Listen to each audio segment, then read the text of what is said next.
In this presentation, we will take a look at our second method for entering insurance payment, the slightly more complex method, and that being to enter all insurance payments as prepaid insurance, and then depending on the accountant or adjusting entries at the end of the time period to allocate the amount that should be prepaid and the amount that should be insurance expense at that time.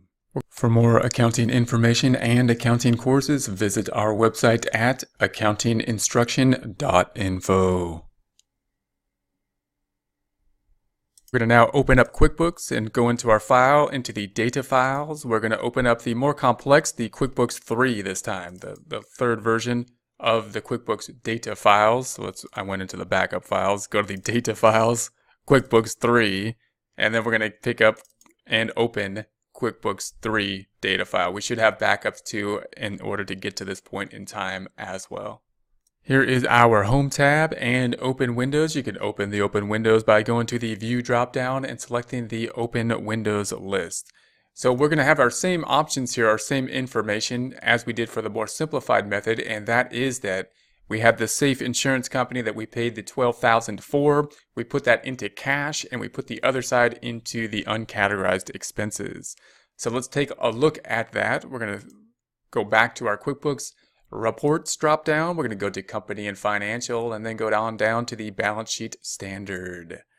Changing the date range by customizing report up top to 01/01/19 to 02/28/19. That's January 1st to February 28th, 2019, and OK.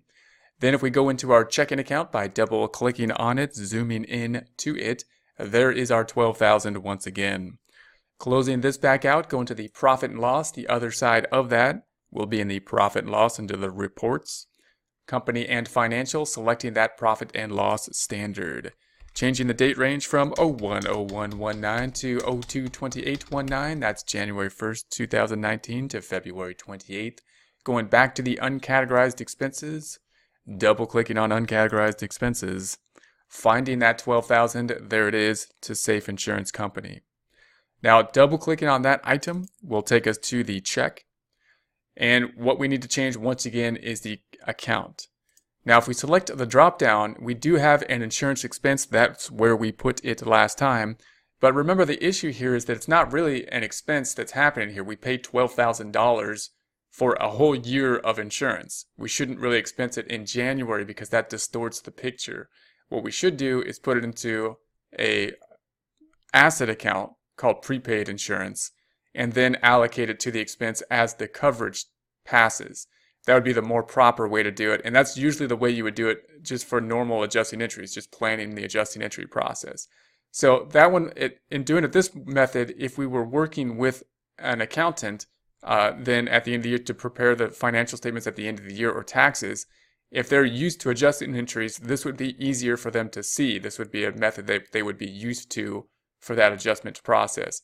If we're dealing with just a tax preparer that doesn't really understand those adjustments, or we don't have that agreement with them, then either we'd have to tell them either way what we have done and let them understand that, hey, you need to know what the insurance is in order to deduct it or expense it, and or maybe we would just want to expense it to make sure that that would be the case, or do the adjusting entries ourselves. We'll take a look at those adjustments later. So now we don't have a prepaid insurance account here. QuickBooks didn't give us one, so we're just going to have to make one. And so I'm going to type in prepaid insurance. This is the way I would typically do it. I'm going to delete this, type in prepaid insurance.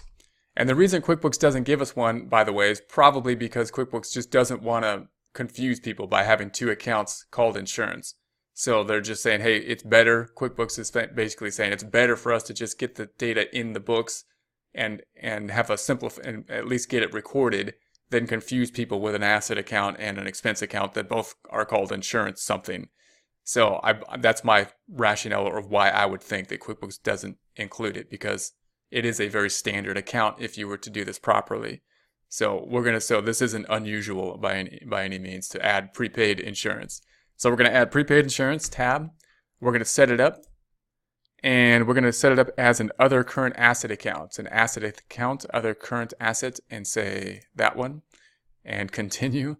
And there we have it. This looks good. That's all we need. So we're going to say save and close. And save and close.